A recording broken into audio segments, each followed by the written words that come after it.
Hello, I'm your guardian angel here in Korea, and I'm here to help you with everything you need to know about Korea. Okay, you are thinking about coming to Korea? And in that case, you might be searching for tourist attractions in Korea, of course, right? And what is the number one? Yes, number one tourist attraction in Seoul. You know the answer? Yes. The most famous tourist attraction must be Gyeongbokgung, Gyeongbok Palace. Gung is palace, so from now on, I'll just call it Gyeongbokgung.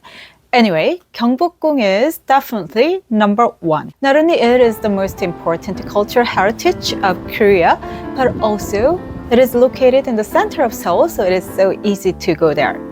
So anyway, I thought, okay, since everybody seems to be going there, including you, I should do a story on Gyeongbokgung because everybody is going, and I want to give you some information about must-see things while you're at Gyeongbokgung. So today I will talk about 5 must-see things while you're at Gyeongbokgung. But before I talk about it, I want to give you a brief introduction to that palace. Gyeongbokgung is the main royal palace of Joseon dynasty that spanned from 1392 to 1910. It was built in 1395 after King Taejo had founded Joseon dynasty in 1392. It was the center of politics, economy, and culture, of course. And it is a symbol of national sovereignty and also national power.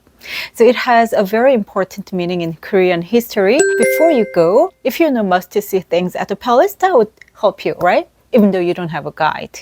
So I'll talk about 5 must-see things at Gyeongbokgung so that you can enjoy Gyeongbokgung more. Are you ready? Let's begin.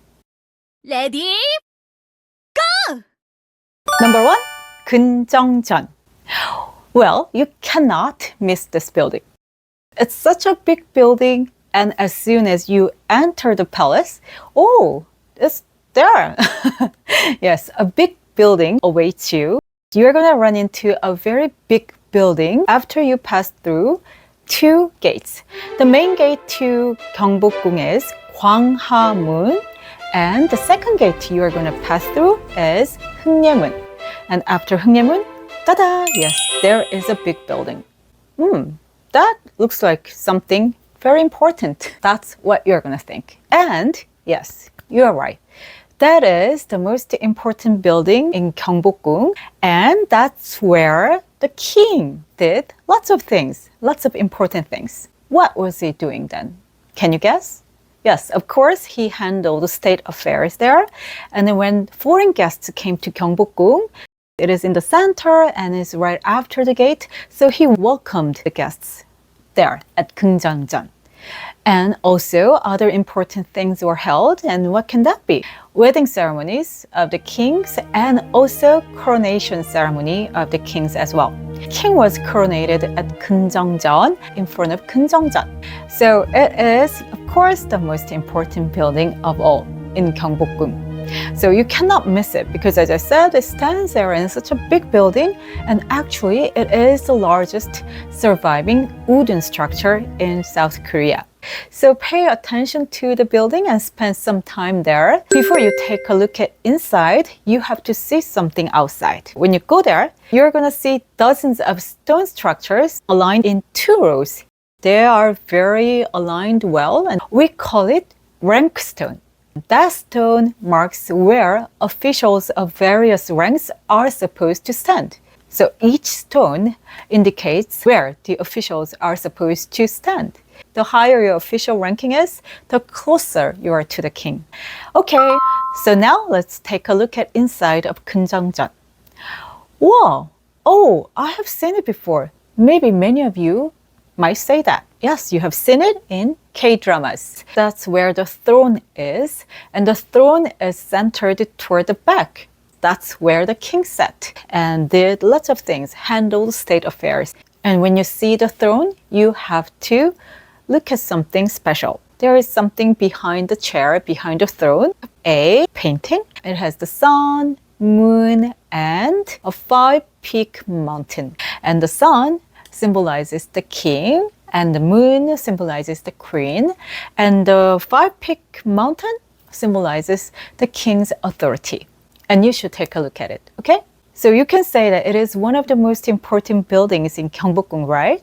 So you should spend some time at Gyeongjeon. Number 2, Gyeonghwaeru. Another must-see in the palace is Gyeonghwaeru.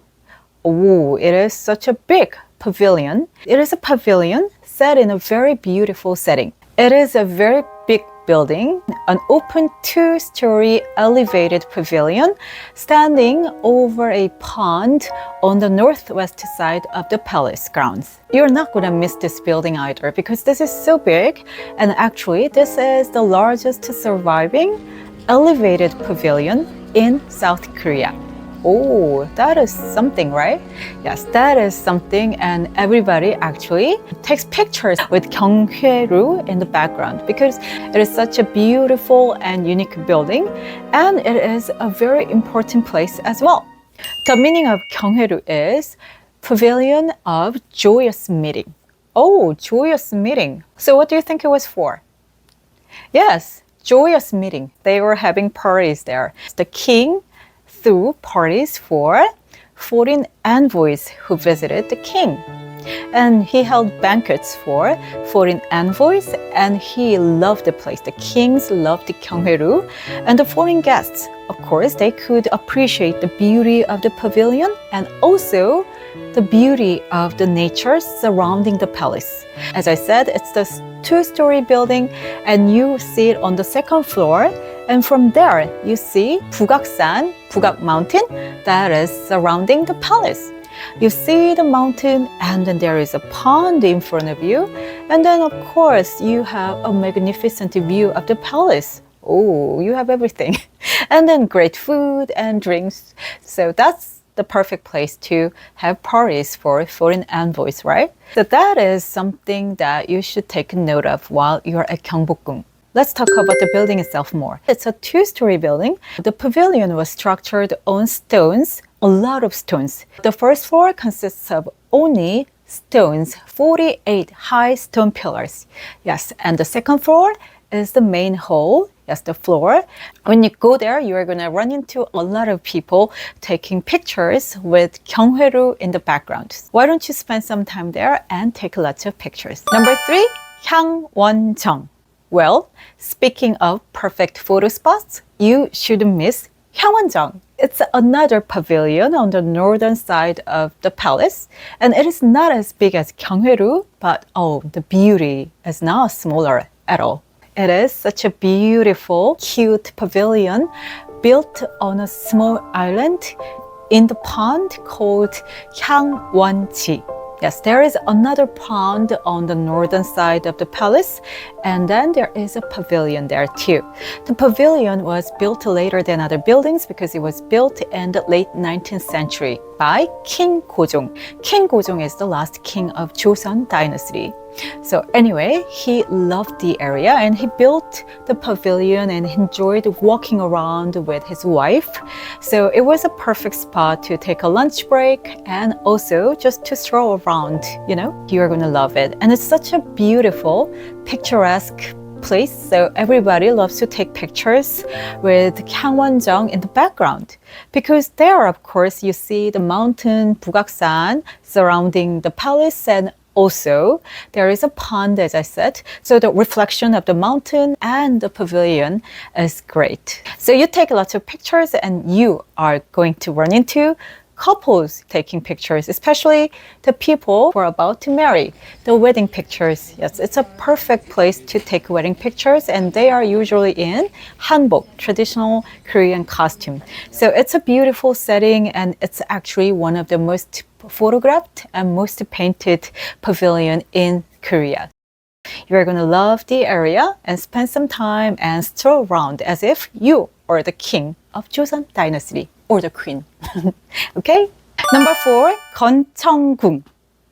Oh, do you remember what gung is? Yes, I said gung is palace. So Gyeongbokgung means Gyeongbokgung Palace. Oh, guardian angel, it's weird. There is another palace in Gyeongbokgung. Yes, we have another palace. It is a smaller one, of course, and it's like palace within palace. The palace was built in the late 19th century by King Gojong. Do you remember who King Gojong was? He is the last king of Joseon dynasty, and he built it actually with an intention. He built it for the purpose of being politically independent of his father, Hungsun Daewongung, who acted as regent for a very long time for him. So he just wanted to be away from him, and then he built this palace, and he loved to stay there with his wife, Empress Myeongsang. Gyeongbokgung, Gyeongbokgung Palace, is composed of residential areas. It was their happy home, but it turned into a very tragic place in 1895. When you go there, I hope you think of this event. A very tragic event happened in 1895. The Queen, Empress Myeongsang, was assassinated by Japanese because the Japanese considered her as an obstacle to the expansion of their empire. They wanted to go further, but the Queen had sided with Russia to prevent Japan from expanding its empire. So, yes, she was assassinated by the Japanese at her residence in Gyeongbokgung, and it turned into a very tragic place. So after the incident, King Gojong left the palace, left Gyeongbokgung, and never returned. This is a very tragic place in Korean history, so I hope you think of this event when you go there, okay? Number 5, last but not least, is the changing of the guard ceremony. Like the one in front of Buckingham Palace in London, in Korea, we do have the changing of the guard ceremony every day. Oh, well, except for Tuesdays.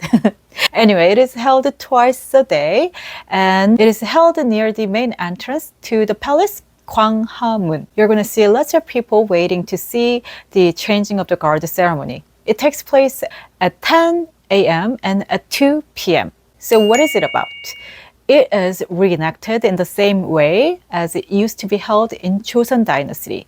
The guards were responsible for protecting the king by patrolling the gates, monitoring the guests, and also closing and opening the gates. They had a very important duty, right? Yes, they had to protect the king. They had 2 shifts, and when they had to change the shifts, the ceremony of changing guard was held every day in Joseon dynasty. So this ceremony you are going to see is reenacted in the same way as it used to be held back then in Joseon dynasty. Oh, interesting, right? They're going to play traditional instruments, and they're going to carry traditional weapons, and then of course they are going to be in traditional uniforms. It's a very popular event, so I suggest you go there like 20 minutes before the ceremony takes place, okay?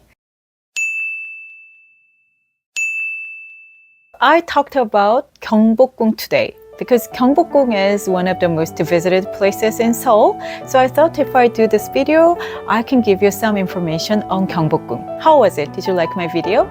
I hope so. And if you have liked it, please do subscribe to my channel, and please click the like button and the bell button while you are here. I hope to see you next time. Until then, be good and be healthy. Bye-bye.